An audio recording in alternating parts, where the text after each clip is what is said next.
Subject को अगर कम time में कवर करना है तो क्या अप्रोच रहनी चाहिए? ये दिमाग में बहुत ज़्यादा कन्फ्यूजन रहता है। आपको यूट्यूब पर सब्जेक्ट रिलेटेड स्ट्रैटेजी वीडियोस बहुत सारी मिल जाएगी। लेकिन जब भी हम किसी सब्जेक्ट को फ्रॉम स्क्रैच उठा रहे हैं और उसको हमें बहुत कम टाइम में कवर करना है, लाइक 10 टू 15 डेज के विदिन, क्योंकि बहुत लिमिटेड टाइम हमारे पास, तो उसकी क्या अप्रोच रखनी है, कहाँ से स्टार्ट करना है, कैसे उस सब्जेक्ट को कवर करना है, कौन से चैप्टर्स करना है, ये बहुत ज़्यादा कन्फ्यूजन रहता है। और ये सब कन्फ्यूजन मैं आपका इस वीडियो में दूर कर दूंगी, क्योंकि मैं आज आपको एक ऐसी रियलिस्टिक अप्रोच बताऊंगी जो मैंने खुद फॉलो करी थी। मैंने अपनी सारी एग्जाम्स बहुत कम टाइम में क्लियर करी है, सो मेरे पास बहुत लिमिटेड टाइम रहता था किसी भी सब्जेक्ट को कवर करने के लिए। तो मुझे अच्छे से पता है कि कैसे किसी भी सब्जेक्ट को हम बहुत ही कम टाइम में कवर कर सकते हैं और उसको क्लियर कर सकते हैं। एग्जाम्शन हम टारगेट नहीं करेंगे क्योंकि ऑफकोर्स दिन कम है, बट हम ये टारगेट करेंगे कि हम एटलीस्ट उस सब्जेक्ट को क्लियर कर लें। ठीक है, लेकिन हो सकता है कि आपने उसके लेक्चर्स देख रखे हो, तो क्या आप उसको काउंट कर रहे हो कि आपने एक बार का कोर्स कर रखा है? नहीं। लेक्चर्स देखना तो एक मन समझाने वाली बात हो जाती है, क्योंकि उनको कवर करने के बाद हमें 10 टू 20% भी याद नहीं रहता है। तो ऐसे लेक्चर्स देखने का क्या ही फायदा हुआ फिर? तो मैं तो यही मानूंगी कि आप फ्रॉम स्क्रैच ही पढ़ाई कर रहे हो। ठीक है, so hello everyone, this side CA परिधि कोठारी। और अगर अभी तक आपने मेरे चैनल को सब्सक्राइब नहीं करा है, do subscribe my channel for more such CA related content. मैं आपकी सीए फाउंडेशन से लेकर आफ्टर सीए तक मदद करती हूँ आपकी जर्नी में। So make sure that you don't forget to subscribe my channel. CA final में मेरे सारे सब्जेक्ट्स ऑलमोस्ट कवर्ड थे, लाइक कवर्ड तो मैं नहीं बोलूंगी, लेकिन हाँ, उस पोजीशन में थी मैं कि मैं जाकर एग्जाम्स में अपियर कर सकूं। सीए इंटर में भी सेम था। तो क्या हुआ था कि बाकी सब्जेक्ट 70-80% पोर्शन तक पर थे, पर कुछ एक या दो सब्जेक्ट्स ऐसे थे जो बिल्कुल भी कवर्ड नहीं थे। लाइक सीए फाइनल में अगर मैं बोलूँ तो आईटीटी लास्ट लाइक 10-15 डेज के बाद मेरी एग्जाम्स है, और अभी तक आईटीटी अनटच्ड है, बिल्कुल अनटच्ड, मतलब मैंने पढ़ा भी नहीं है। लेक्चर्स ऑफ कोर्स मैं कंसीडर नहीं कर रही हूँ, लेक्चर्स मैंने देख रखे थे, लेकिन उसका मुझे लेजिट 1 या 2% भी कोर्स याद नहीं था, कुछ भी याद नहीं था। उसका नोट्स भी जो बने हुए थे, अगर वो कुछ याद नहीं है तो वो किसी काम के नहीं थे। सो मैं यही बोलूंगी कि वो बिल्कुल अनटच्ड सब्जेक्ट था 10 टू 15 डेज पहले एग्जाम के। और सीए इंटर में ईआईएस करके एक सब्जेक्ट होता था हमारे टाइम पे, उसका सेम हाल था एग्जाम से 8 दिन पहले। अब मुझे ये लगा कि यार मैं बाकी सारे सब्जेक्ट्स में एटलीस्ट इस पोजीशन में हूँ कि मैं एग्जाम में जाकर बैठ सकती हूँ वहां पर, लेकिन इन सब्जेक्ट में मैंने बिल्कुल ही नहीं करा है। इसका मतलब अगर मैं ये एक सब्जेक्ट पूरा छोड़कर जाती हूँ, सो मेरी प्रोबेबिलिटी 0 हो जाती है एग्जाम्स क्लियर करने की। अब बात वही आती है कि इस सब्जेक्ट को मैंने स्टार्ट कैसे करा। सो सबसे पहली चीज, लास्ट के 3 अटेम्प्ट्स के जो पास्ट ईयर के पेपर थे, मैंने वो उठाए और उसका एनालिसिस करा। अब आप बोल सकते हो कि यार ये इतनी मेहनत करने की क्या जरूरत है जब ऑलरेडी कम टाइम बाकी है। तो हम यूट्यूब पर से ऑलरेडी कितने सारे एबीसी एनालिसिस, वेटेजेस, आईसीए के बहुत सारे पेपर प्रिडिक्शंस वगैरह डले हुए हैं, तो आपने वो क्यों नहीं देखा? वो नहीं देखने का सबसे बड़ा रीजन ये था कि सबसे पहली बात ट्रस्ट इश्यूज। मुझे इतनी जल्दी किसी पर ट्रस्ट होता नहीं है कि मैं लाइक अपनी फाइनल जितनी एक बड़ी एग्जाम्स का किसी पर इतना ज्यादा ट्रस्ट कर सकूं कि मैं उनका सेम एबीसी एनालिसिस फॉलो कर लूं। और सबसे मेन बात उसके बाद कि कोई भी इतना इन डिटेल मुझे नहीं बता सकता कि मुझे किस तरह से पेपर में अपियर करना है, कौन से चैप्टर से मुझे क्या पढ़ाई करनी है, कौन सा क्वेश्चन किस तरह से आने वाला है। तो मैंने सोचा कि कोई बात नहीं, अपन 11 दिन बाकी ना, बोली तो अपन हाफ डे तो अपना दे ही सकते हैं। सो 2 से 3 घंटे के अंदर आराम से आपका पेपर एनालिसिस हो जाएगा। मैंने पेपर देखे और मुझे ये समझ आ गया कि कहीं ना कहीं एक सिमिलैरिटी बैठ रही थी सारे पेपर्स के अंदर। जैसे कि अगर मैं आपको बताऊं, सीए इंटर का जो एफएम का पेपर रहता है फॉर एग्जांपल, उसमें एक पैटर्न सेट है, और वैसे ही सिमिलर सब सब्जेक्ट्स में एक पैटर्न सेट रहता है। तो जैसे एफएम का जो क्वेश्चन रहता है, फर्स्ट क्वेश्चन, उसमें 3 सब पार्ट्स आते हैं, राइट? एक क्वेश्चन रेशियो का रहता है, एक लेवरेज का रहता है, और एक वर्किंग कैपिटल का रहता है। सेकंड क्वेश्चन जो है वो एक कॉस्ट ऑफ कैपिटल का कंफर्म आता है एक पार्ट, और एक पार्ट या तो कैपिटल स्ट्रक्चर का आता है, या फिर एक क्वेश्चन जो है वो थ्योरी का बन जाता है। थर्ड क्वेश्चन थोड़ा सा अनप्रेडिक्टेबल रहता है, वो इन्वेस्टमेंट डिसीजन में से पूछ लेते हैं, कभी डिविडेंड डिसीजंस में से आ जाता है, कैपिटल स्ट्रक्चर में से आ जाता है, वर्किंग कैपिटल में से आ जाता है। सो यहाँ पर वो कोई भी रैंडम क्वेश्चन जो है वो दे सकता है इसे। अब फोर्थ क्वेश्चन जो रहता है वो अगेन थ्योरी का रहता है। और वैसे सिमिलर अगर हम सीए फाइनल में डीटी का देखते हैं, सो डीटी में भी फर्स्ट क्वेश्चन पीजीबीपी का आता है।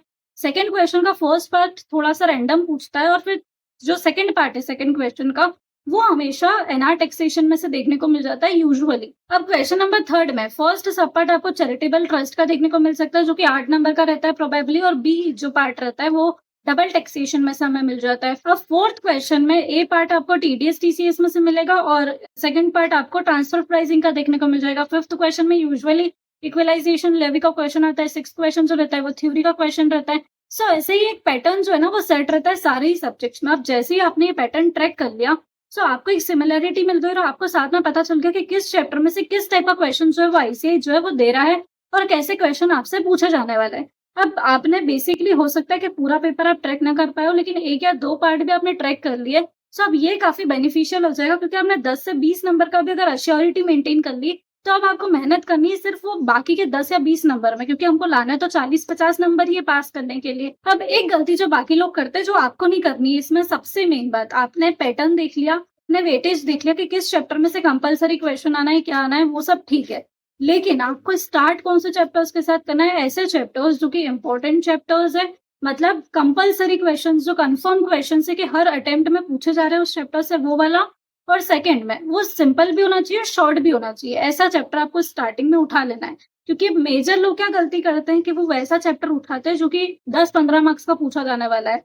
तो अब ऐसे चैप्टर्स जो रहते हैं वो टफ भी रहते हैं। सो आपने भले ही बहुत मेहनत कर ली उसके ऊपर, लेकिन आपका कॉन्फिडेंस भी लूज़ हो जाएगा स्टार्टिंग में, क्योंकि वो बहुत टफ है।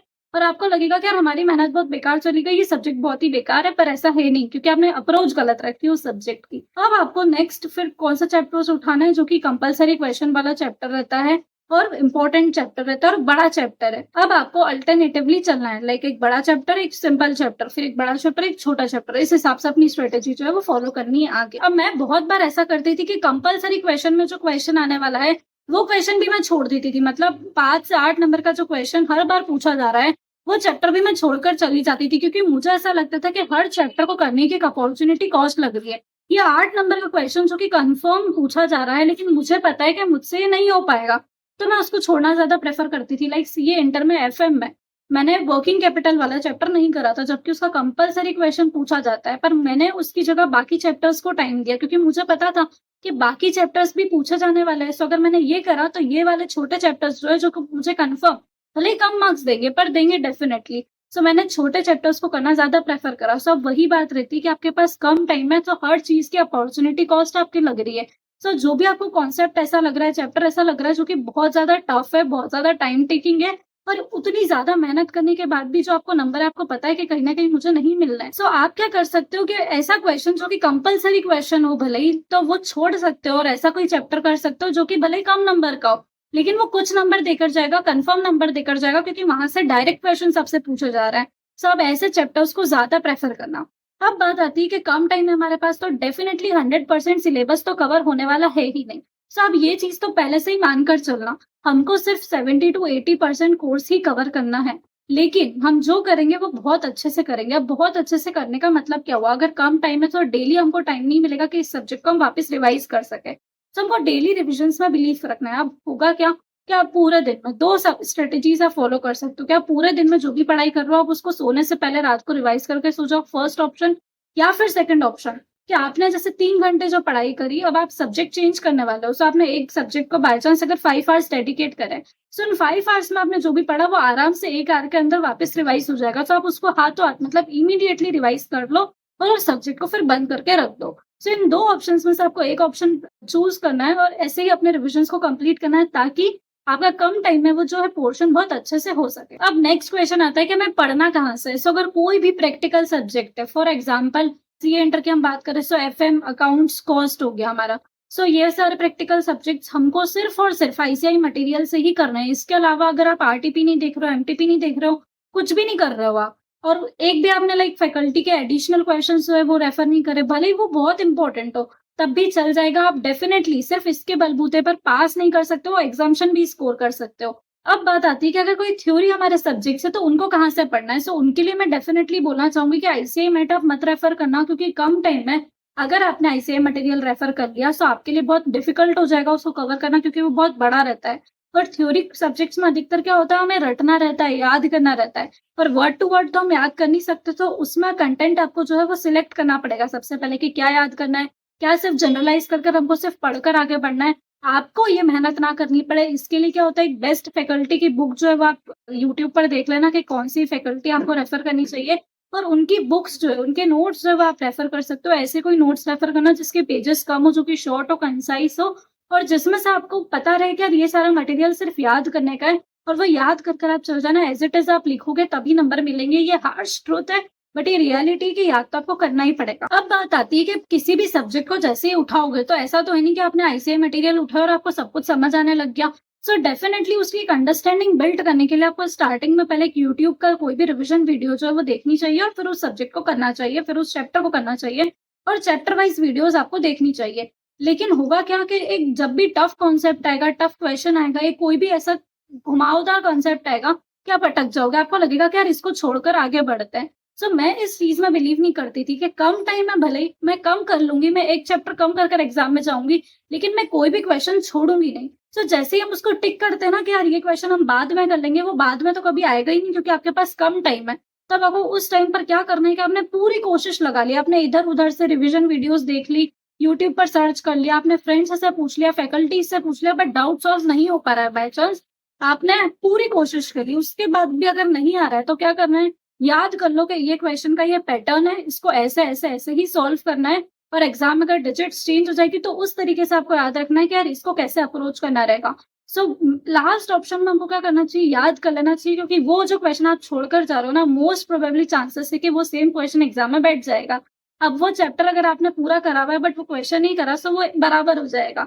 सो ये गलती हमको बिल्कुल भी नहीं करनी है। आज की वीडियो अगर आपको पसंद आई हो, सो वीडियो को लाइक करना ना भूले, चैनल को सब्सक्राइब करना ना भूले। So thank you so much for watching, bye.